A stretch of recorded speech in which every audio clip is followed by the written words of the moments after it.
نتوسل بالحبابة والبتول المستطابة والنبي ثم الصحابة فعسى دعوة مجابة.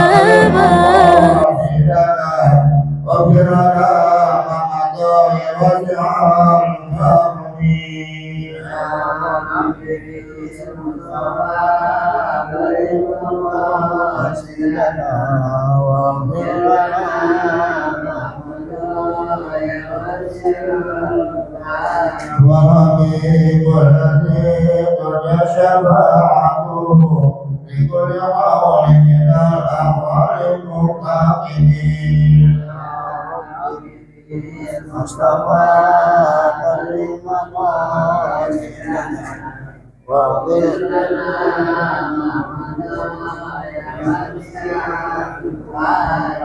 محمد سيد الأولاد والآخرين والطريق من العرب ومن العجم مصطفى كريم واغفرنا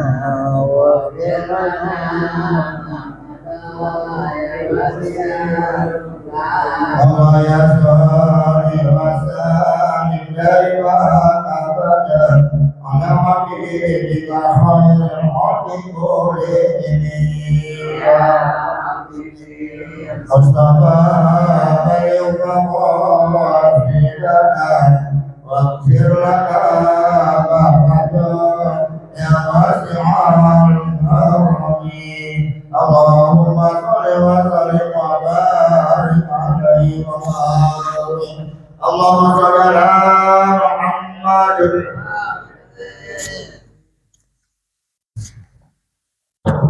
Assalamualaikum warahmatullahi wabarakatuh.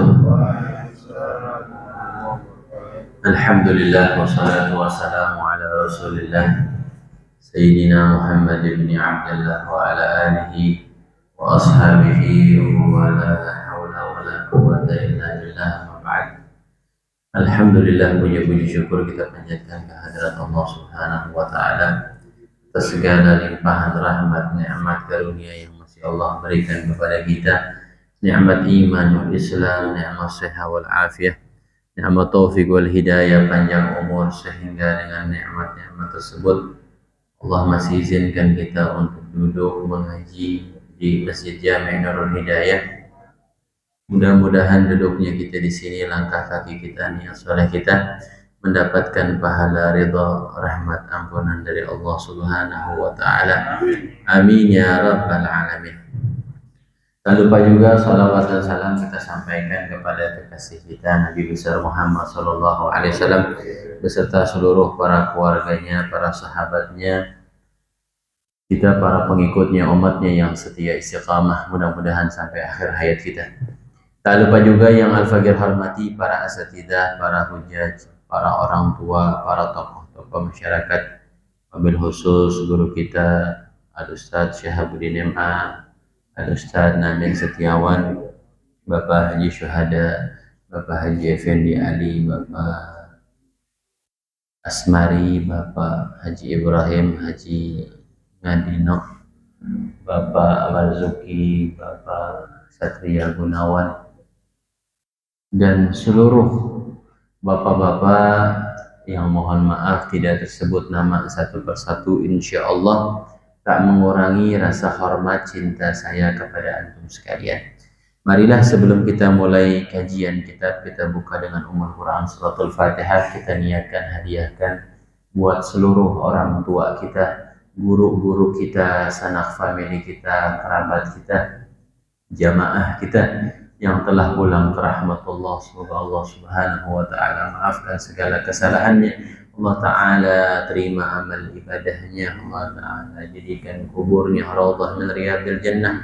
Kita yang masih hidup senantiasa diberikan panjang umur dalam sehat walafiat, dalam taat kepada Allah dan Rasulnya, diberkahi usia kita, diberkahi waktu kita, diberkahi rizki kita.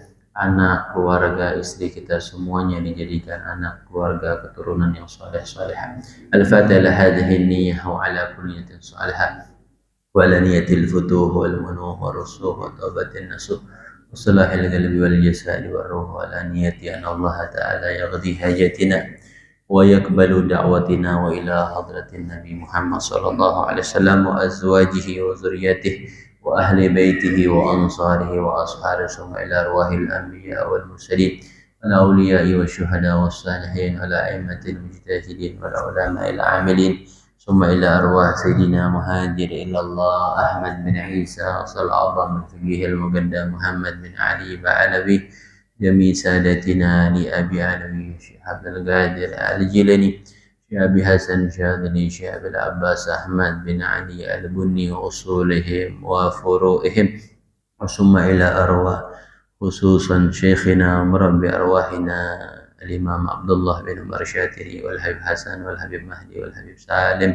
بن عبد الله بن عمر الشاتري سيد الوالد الحبيب عبد الرحمن بن أحمد السقا والحبيب شيخ بن سالم العطاس والحبيب الرحمن بن شيخ العطاس علي بن أحمد جهة والحبيب عمر بن خوط العطاس وكي هجي أنصار الله بن مصطفى كامل وثم إلى أرواح سيد هجي مرتا بن هجي ساوي Haji Zawi bin Wazan wa summa ila arwah ahli jamaah Masjid Jami' Nurul Hidayah walidina wa ummahatina wa ajdadina wa jaddatina wa a'mamina wa akhwalina wa khalatina wa jami'al muslimin wal muslimat wal mu'minin wal mu'minat anna Allah ta'ala yaghfir lahum wa yarhamuhum wa yataghashahum birrahmah wal maghfirah وإلى حضرة النبي الفاتحة أعوذ بالله من الشيطان الرجيم بسم الله الرحمن الرحيم الحمد لله رب العالمين الرحمن الرحيم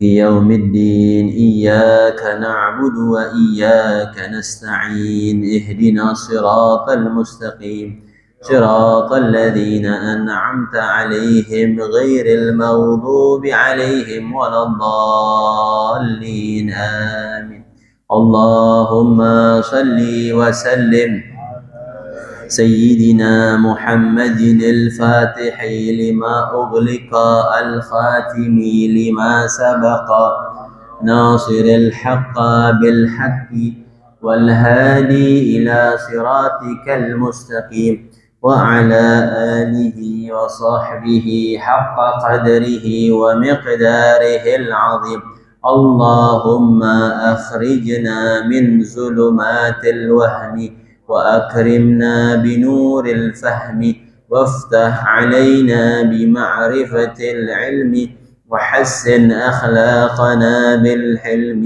وسهل لنا أبواب فضلك وانصر علينا إني رحمتك يا أرحم الراحمين بسم الله الرحمن الرحيم قال شيخ المصنف حفظه الله تعالى وألام النفع به وببركة علومه وبكم في الدارين آمين رضي الله تعالى عنكم قال سبحانك لا علم لنا إلا ما علمتنا إنك أنت العليم الحكيم رب اشرح لي صدري ويسر لي أمري واحلل عقدة من لساني يفقهوا قولي. Ma'asyiral hadirin rahimakumullah, meneruskan kajian kitab kita masih tentang furudul wudu yang diwajibkan di dalam berwudu. Ya, kemarin kita telah membahas ya di antara hal-hal yang diwajibkan wudu adalah membasuh muka. Kemarin kita sudah bahas apa saja yang dibasuh, ya, bagian apa saja, bulu-bulu apa saja yang wajib dibasuh, bagian zahir dan batin atau bagian zahir saja. Di pekan yang lalu sudah kita bahas. Sekarang kita masuk dalam furudul wudu yang ketiga, as-salisu yang ketiga, ghuslul yadaini ma'al mirfaqain. Ya, membasuh kedua tangan sampai kedua sikut. Ya, jadi rukun wudu yang ketiga harus kita membasuh kedua tangan kita sampai ke sikut. Apa sih al-mirfaqani? Ya, dua sikut, huma al-'azmani al-barizani baina sa'idi wal 'adud. Ya, sikut adalah yang kedua tulang yang menonjol di antara lengan atas dan lengan bawah. Ya, ini disebutnya lengan atas ya, Kak.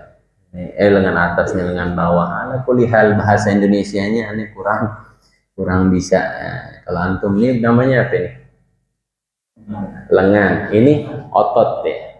Nah, di antara lengan dan otot ada tulang yang nonjol. Itu namanya sikut. Nah, itu kita wajib yang kita basuh namanya tangan tuh dari ujung jari sampai sikut itu wajib kena air. Ya, kalau tidak terkena air maka wudhu kita tidak sah. Nah, ini perhatikan ya, sayang kita punya sholat. Ya udah pas lagi sholat ya mikirinnya apaan? Yaitu debt collector bolak-balik mulu ke rumah dua itu ya. Motor udah nunggak sebulan wudunya kagak beres, sholatnya kagak khusyuk. Ya hati-hati ya, sayang kita punya umur sebentar, ibadah kita banyak kekurangan ya. Maka jangan sampai nih kita yang sudah ngaji wudunya masih belepotan ya. Di Ustadz Sahab jelasin juga, nerangin juga, suka ngingetin juga. Di kuliah-kuliah subuh lain yang kita hadiri juga diingatkan juga. Kalau masih keliru juga berarti kita ngajinya tidur kali. Kagak fokus. Jadi di dalam berwudu yang namanya tangan harus kebasuh dengan air. Ya tadi itu dari ujung jari sampai sikut itu mesti kena. Terkadang yang suka kagak kena di belakang sini nih, mohon maaf nih. Orang di sini nih kadang-kadang suka kurang merhatiin. Ya. Atau di batas ngusapnya ngepas banget. Ya. Ini ngiang-ngiang dari apa sih? Ini ya? Hah? Ah. Iya, kayak lah jadi kayak gimana gitu. Ya. Jadi jangan terlalu ngepas. Ya. Medit banget ya, medit sampai ngepas banget sikut sampai digarisin kali ya elah ya. Jangan, karena melebihkan sedikit dari batasan yang wajib, kita melebihkan itu hukumnya wajib. Kenapa? Karena tidaklah menyempurnakan sesuatu yang wajib kecuali itu hukumnya wajib. Biar nggak ngepas, biar bener-bener ya yakin bahwa bagian tangan sudah terkena air semua. Ya, jadi mesti dibasuh. Ya, kedua tangan diperhatikan. Kuku-kuku juga tuh, ya. Nah, kulit-kulit dalam kuku, nah itu mesti kena air. Ya, pakai ini aja kali ya. Mohon maaf. Ini dalam apa luar? Luar dalam, nggak apa-apa ya. Ya pakai ini aja ya. Ya, kata ini luar dalam nih katanya. Mohon maaf deh kalau agak keganggu sedikit ya. Mudah-mudahan tersebab kita mendengarkan kajian ilmu baik di masjid maupun di rumah. Allah tidak mengadab kita di alam kubur ya. Mana tadi ya, membasuh kedua tangan sampai sikut. Nah, yang harus kita perhatikan juga ayuhal ikhwan rahimakumullah adalah kuku-kuku kita nih. Ya, itu wajib terkena yang namanya air. Wajib terkena dalamnya. Lalu Ustadz gimana kalau ada dakinya? Nah, kalau di kuku tersebut ada daki yang sesuai atau yang timbul karena alamiah, maka itu tidak mengapa. Tapi kalau di situ ada bekas nasi, ya, ada bekas nasi di dalamnya, maka sebelum wudhu kita bersihkan dulu, sehingga air masuk ke dalam itu. Bukan kukunya dicopotin, bukan. Yang di ujung-ujung kukunya tuh mesti kena yang namanya air. Nah itu juga yang kadang-kadang keluputan dari pengawasan kita. Nah, makan besok-besok yang kukunya agak panjang gunting deh. Ya, ini lupa juga nih, lupa gunting. Tadi yaumul Jum'ah yang usabat ya, kemarin lupa gunting juga. Ya, nah itu kalau wudhu perhatikan. Ya, nah, cara gunting kuku udah belajar kan waktu itu? Nah, masih inget gak Bang Hasan? Lupa. Ya, ya, udah dipelajarin kemarin tuh. Ya, khawabis, ada khasyab. Ya, yang gampang mah itu tuh yang kalau anda ingat ya, ala kulli hal. Yang keempat arabi, yang keempat mashu ba'di min basyarati ra'si au sya'rihi, ya mengusap sebagian daripada kulit kepala atau rambutnya. Ya, rukun atau furudul wudu yang keempat mengusap sebagian daripada kulit kepala. Nah, ini di sini memang ada perbedaan di antara para ulama di dalam menafsirkan ayat Allah Subhanahu wa taala wamsahu biruusikum. Ya. Berbedanya di dalam masalah apa? Di dalam memaknai huruf ba. Di dalam memaknai, mengartikan makna huruf ba, biruusikum. Ini bi-nya bi apa? Tuh segitunya para ulama gitu. Sehingga di dalam beberapa madhab berbeda di dalam cara berwuduknya. Bukan jangan kita bilang madhab itu nggak ikut Quran dan Sunnah. Jangan seenaknya kita bilang seperti itu. Ya, oh nggak sesuai Quran dan hadis. Kata siapa? Yang paling dekat pemahamannya sama para sahabat, sama dengan Rasulullah SAW, itu adalah para salaf yang generasinya dekat dengan zamannya Nabi Muhammad SAW. Yang paling paham mereka orang. Maka dikatakan di dalam kitab Zubat, wa kullu khairin mibtida'i man salaf. Segala kebaikan itu mengikuti jejak-jejak salaf. Nah, salaf itu seperti Imam Syafi'i, Imam Maliki, Imam Ahmad bin Hambal. Nah, itu orang-orang yang benar-benar mendalami, ya, menyelam di dalam kelautan keilmuan, ya, yang paling yatabahar fil ilm, ya, seperti lautan keilmuannya, ya, tidak diragukan lagi, ya. Nah, ini ulama-ulama madhab di dalam mengupas kalimat wamsahu biruusikum mereka berbeda. Al-Imam Malik radhiyallahu taala anhu wa rahimahullah, beliau memaknai ba tersebut adalah seluruhnya. Seluruh. Jadi wajib bagi Imam Malik yang dibasuh rambut tuh semuanya mesti kena air. Ya, semuanya mesti kena air. Imam Malik. Al-Imam Ahmad ibn Hambal mengatakan baknya ini cuma sebagian, setengah, maka setengah kepalanya mesti wajib kena air. Ya, Imam Ahmad bin Hambal. Al-Imam Syafi'i mengartikan makna baknya di sini adalah sedikit saja daripada rambut atau kulit rambut tersebut terkena air cukup. Ya. Makanya kalau kita faham dalam masalah fikih, kalau kita mengamalkan hal-hal yang disunnahkan oleh Al-Imam Syafi'i rahimahullah, kita keluar daripada perbedaan seluruh mazhab. Jadi kalau kita wudunya Pak, ngikutin apa-apa yang disunnahkan oleh Imam Syafi'i, maka wudu kita sah menurut seluruh mazhab. Oh, kalau kita cuma basuhnya begini doang Pak, ya, ngusap begitu doang, itu sahnya menurut Imam Syafi'i saja. Makanya Imam Syafi'i nanti kita dibahas di dalam masalah sunnah-sunnah wudu, disunnahkan ketika membasuh kepala adalah dibasuh seluruhnya. Ya, jadi ketika itu disunnah dibasuh begini nih, tuh dibasuhin.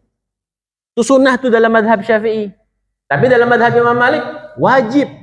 Maka kalau kita mengamalkan apa yang disunnahkan dalam pendapat Imam Syafi'i, kita sah menurut seluruh Imam Ahmad bin Hambal ya sah, yang setengah doang deh.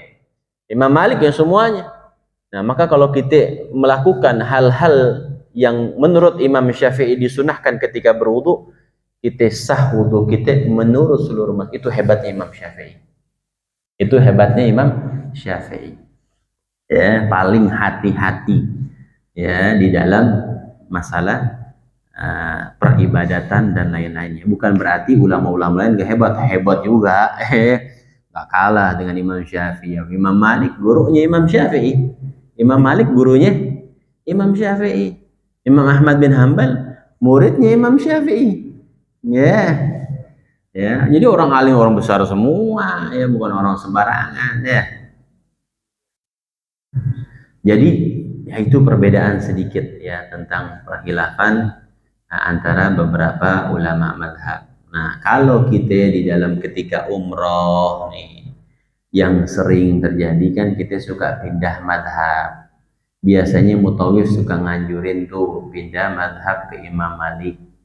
Ya, karena kalau bersentuh perempuan kita batal. Nah, tapi juga harus diajarkan cara berwudunya Imam Malik. Jangan kita wudunya pakai Imam Syafi'i, hal yang membatalkannya pakai Imam Malik, itu tidak diperbolehkan. Mesti satu paket. Nah, makanya harus diajarkan bagaimana cara berwudunya Imam Malik sehingga ibadah kita sah, ya. Ala kulli hal, mudah-mudahan yang belum umroh Allah gampangin umroh, ya. Yang mudah biar berangkat lagi. Gimana caranya deh, urusan Allah, ya.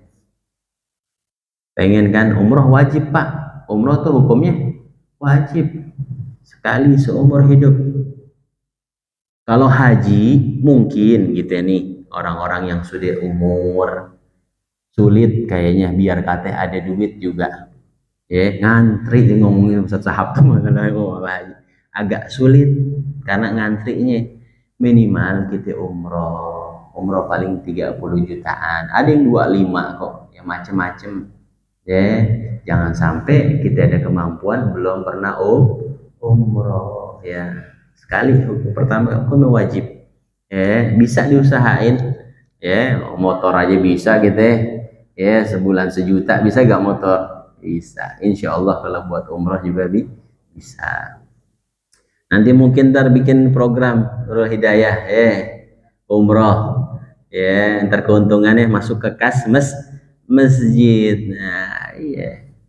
Jadi kalau mau umroh lewat Masjid Nurul Hidayah, nanti dibikin caranya seperti apa, ya. Nanti ada keuntungannya masuk ke kas masjid. Alhamdulillah banyak ini biasanya yang umroh. Daripada yang lain mendingan kita kasih keuntungan buat masjid, ya. Ya, Anda pernah ngomong juga sedikit emang sama guru kita Ustaz Sahab, ya, agar masjid ini mandiri, ya, mempunyai usaha, ya, badan usaha, sehingga masjid ini tidak hanya mengandalkan daripada kotak-kotak amal, tapi punya usaha badan yang kuat, sehingga lebih bermanfaat, bisa dirasakan oleh orang-orang sekitar, dan khususnya buat para jamaahnya, ya. Nanti dipikirin deh sama Haji Gunawan, Ustaz Sahab, ya, gimana insya Allah, mudah-mudahan Allah berkahi, Allah mudahkan, ya. Yang kelima, wa syartu sya'ri alladhi yasihul mashu alaih alla yakhruja bil maddi an hadar ra'si min jihati nuzulih. Di dalam madhab Syafi'i, ya, meskipun sebagian dari atau sedikit saja rambutnya kita ambil air begini, cukup sah deh menurut madhab Syafi'i. Tapi disyaratkan rambut yang sah ketika dibasuh yang tidak keluar dari batasan kepala. Ya, misalkan rambutnya gondrong ke sini, dibasuh begini doang rambutnya, nggak sah. Nggak boleh keluar dari bagian lingkupan yang dikatakan kepala. Rambutnya dikeluarin panjang segini nih, poninya. Dia wudunya begini aja megang rambutnya, nggak sah. Jadi mesti bagian rambut yang ada di batasan kepala. Ya, nanti karena dibilang cukup begitu dia ngajinya tidur, rambutnya panjang lagi segini, kan ada laki yang rambutnya panjang, ya. Dia basuhnya begini doang. Ya, ya cukup kata Imam Syafi'i Pak. Ya, yang nggak keluar daripada batasan kulit kepala. Ya. Nah itu furudul wudu yang keempat. Yang kelima al-khamisu ghuslur rijlaini ma'al ka'baini. Ya, membasuh kedua kaki sampai mata kaki. Ya, sama tuh ya. Mata kaki tulang yang menonjol di antara kaki dan betis. Namanya mata kaki. Nah, kemarin sudah dibahas kalau orang nggak ada sikutnya gimana. Begitu juga sama ketika orang nggak punya mata kaki. Anda pernah lihat kalau nggak salah di mana waktu itu ada orang nggak ada mata kakinya, lurus aja. Wallahu alam, apakah patah apa dari lahir, kita nggak tanya deh. Dari mata kakinya. Nah itu wudunya gimana? Nah, maka dikira-kira yang Anda katakan, dilihat ya postur badannya, usianya. Oh ini postur badannya tingginya segini, kira-kira mata kakinya sekian ya. Oh ini kakinya aja gede nih ya, mata kakinya mungkin agak jauhan sedikit. Nah sekira-kiranya itu diandaikan dengan ukuran postur orang tersebut, maka cukup baginya membasuh bagian yang dikira-kira saja ya. Kalau misalkan orang tersebut tidak mempunyai mata kaki ya.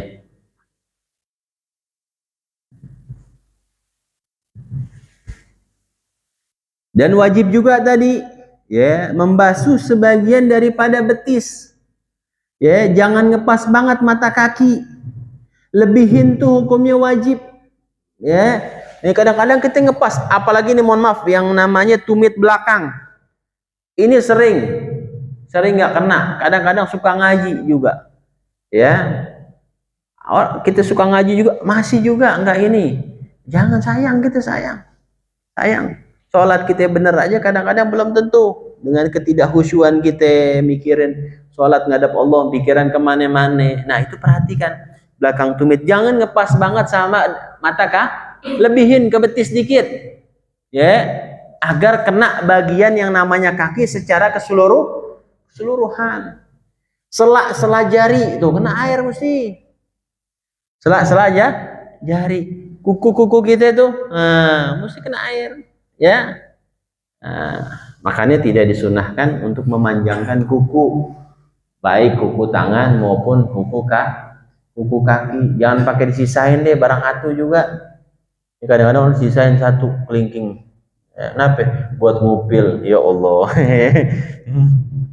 Jangan. Ini nggak tahu nih. Ini nggak tahu, nggak pernah lihat. Kukuannya juga lagi panjang nih. Ya belum nyukur, belum gunting. Ya jangan, nggak disunahkan. Ya. Islam ngajarin sangat bersih, apalagi kuku tangan. Makan di nampan, Pak. Kita makan di nampan misalkan. Kukunya panjang-panjang. Geli ya, Pak? Geli gitu. Dia ngupil nyangkut. Bis kuliah subuh lagi misalkan, kagak cuci tangan. Kalau cuci tangan, wah abis ini ntar kebuli nih misalkan dia. Ya, ambil air, nah kita gimana tuh? Nah, orang gimana tuh? Nah, itu makanya kita Islam mengajarkan sangat bersih. Ya, sebelum makan cuci tangan, sesudah makan cuci tangan.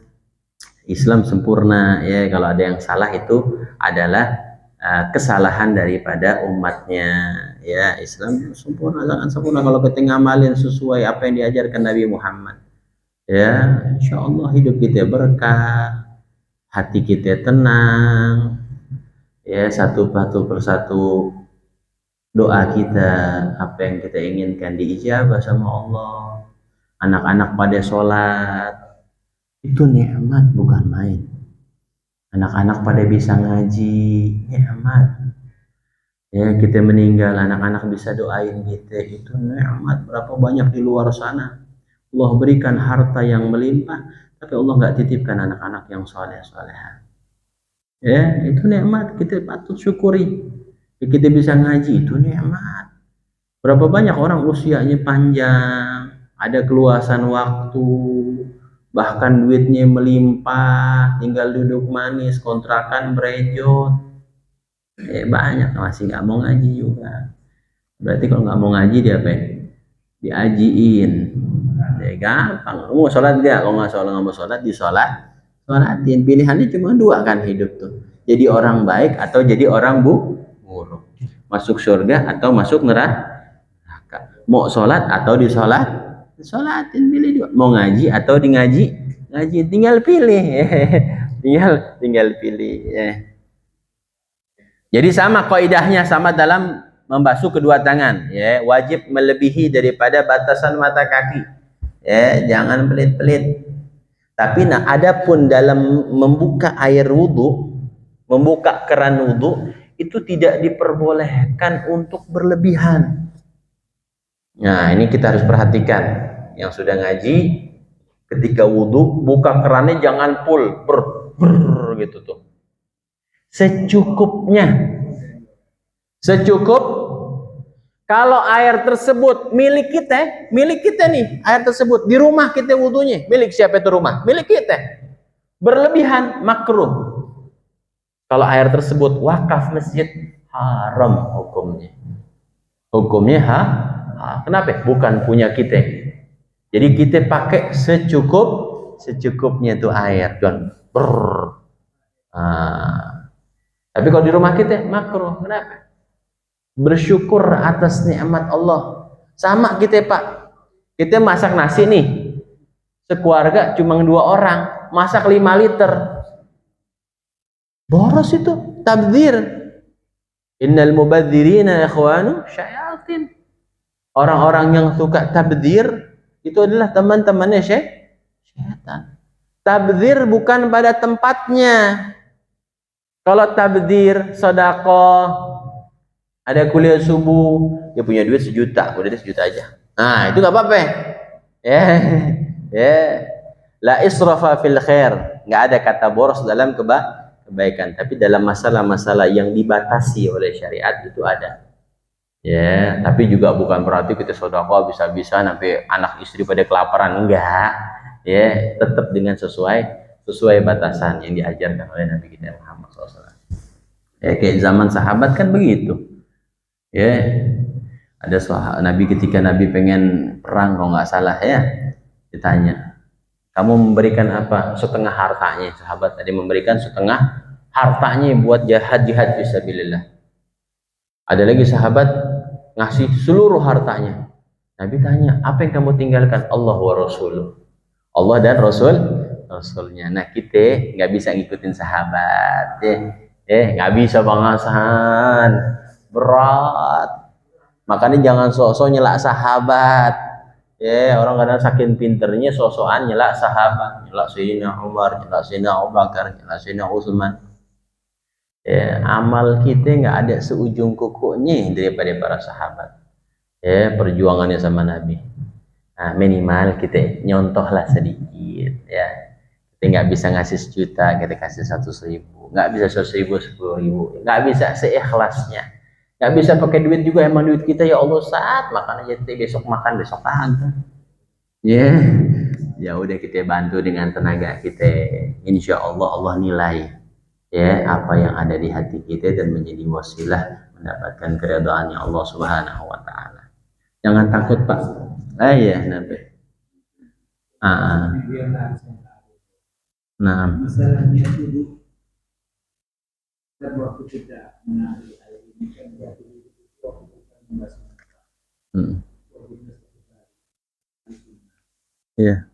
Gimana kalau kita setiap 3 kali ini, 3 kali membahas itu ya kali kita. Oh iya, biar benar-benar mantap gitu ya. Nggak apa-apa sih Haji Ibrahim, nggak apa-apa. Ya, tapi yang diwajibkan sekali saja, sekali cukup ya.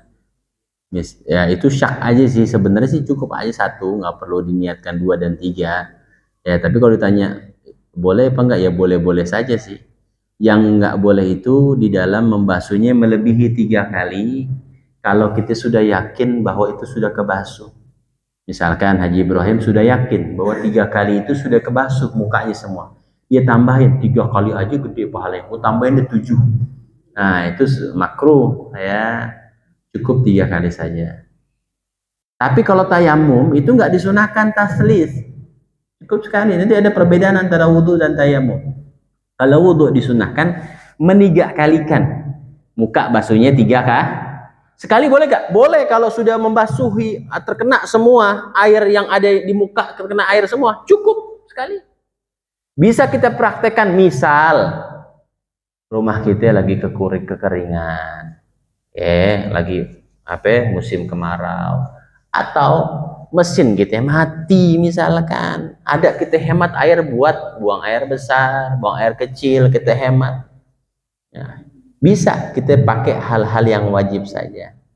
Adapun melebihkan, kalau kita sudah yakin 3 kali sudah cukup, udah kena, kita tambahin dia 5 biar gede pahalanya. Nah, itu malah makruh ya. Malah makruh. Tapi adapun seperti itu, kalau bagusnya menurut Anas cuma sekali saja. Udah. Masalah niat. Kalau memang sudah kita yakin masuk ke dalam hati. Iya.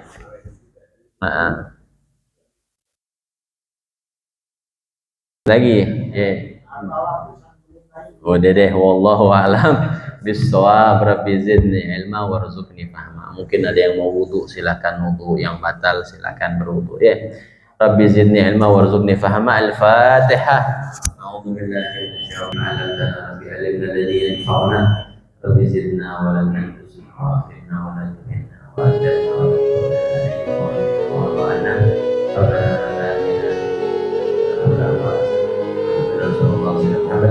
wa alihi wa sahbihi